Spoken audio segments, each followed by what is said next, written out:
Emma. I'm 41, a mother, a wife, and the woman who people assume has it all together. For the outside world, my life was a beautiful picture.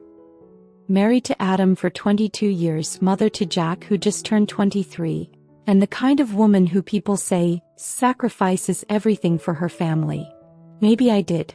Maybe I gave so much that I forgot I was a person too, not just a role.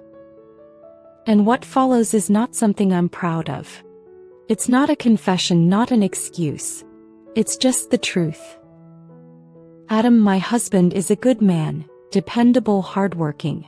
But over the years, he and I became strangers in the same house. Conversations became schedules. Intimacy was rare. He stopped noticing the little things, like when I changed my hair or when I started sleeping with my back turned to him, because even a touch felt forced.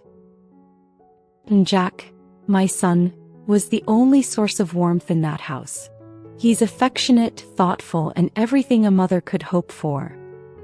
But he was getting older, living on his own, busy building his life. That left me, alone in a marriage that had all the structure but none of the soul. Until Liam came. Jack called me one morning and said, "Mom, my friend Liam needs a place to stay for a while. He's quiet, respectful. You like him?" Liam was 24. He and Jack had been college roommates, and when his lease fell through, Jack suggested he stay with us. "Just until he finds a job," Jack said. When Liam arrived, I noticed his quiet presence. There was something gentle about him, something unspoken. He wasn't like the loud, arrogant boys I'd expected. He was observant, thoughtful, and strangely calming to be around. It started slow. We'd talk over coffee. He'd help with dinner without being asked. He complimented my cooking, but not in a forced way, he meant it. One night he even brought me a book he thought I'd like, saying, "You remind me of the character. Strong, quiet, but full of fire inside."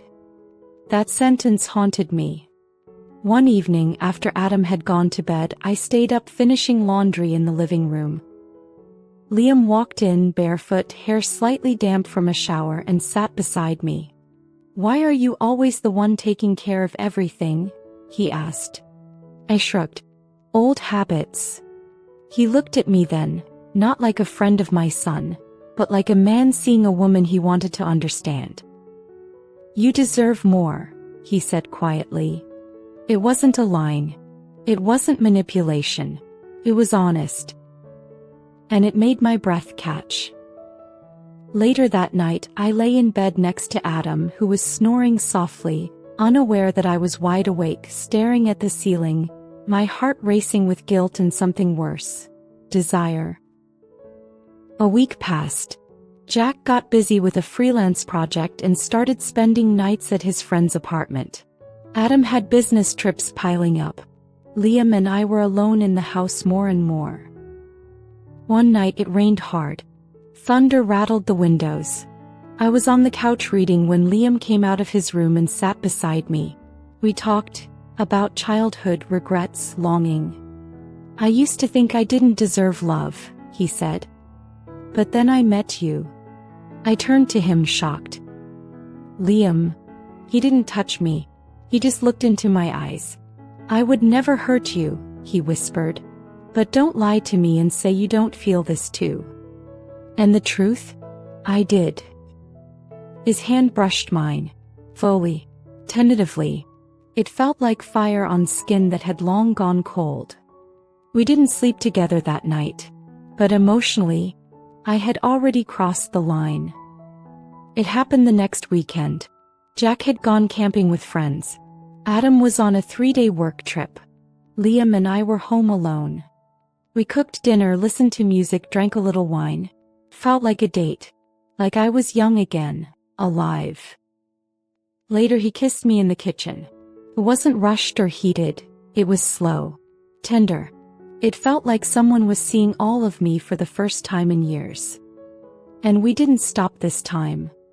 We moved to the bedroom, and for hours I forgot I was a wife, a mother. I was just a woman again, finally wanted, finally touched with intention. I woke up before him.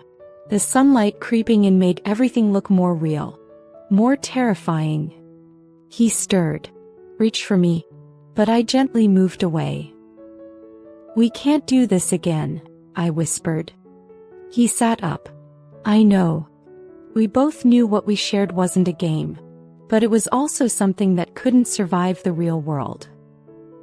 Jack came home that evening full of stories, jokes. He hugged me and said, "Thanks again for letting Liam stay. You're the best, Mom." I smiled. I laughed. I nodded.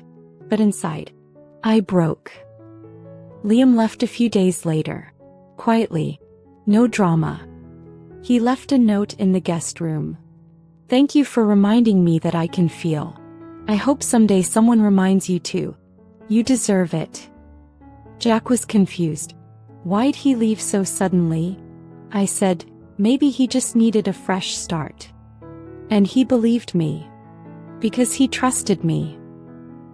It's been months now. I haven't seen Liam since. Adam still doesn't know. Jack still calls me his hero. And I still carry this guilt quietly. But the truth? A part of me doesn't regret it. Because for one night I remembered who I was beneath the responsibilities and the expectations. I remembered how it felt to be seen, wanted, touched like I mattered. Was it wrong? Maybe. But it was also real. Not all betrayals come from hate. Sometimes they come from loneliness. Sometimes the person you cheat on isn't your husband, it's yourself. The part of you that keeps dying in silence. If you were in my place, what would you have done? Comment below. And don't forget to subscribe to Veiled Desires for more real-life emotional stories that explore temptation, betrayal, and the forgotten hearts of women who were just trying to feel alive again.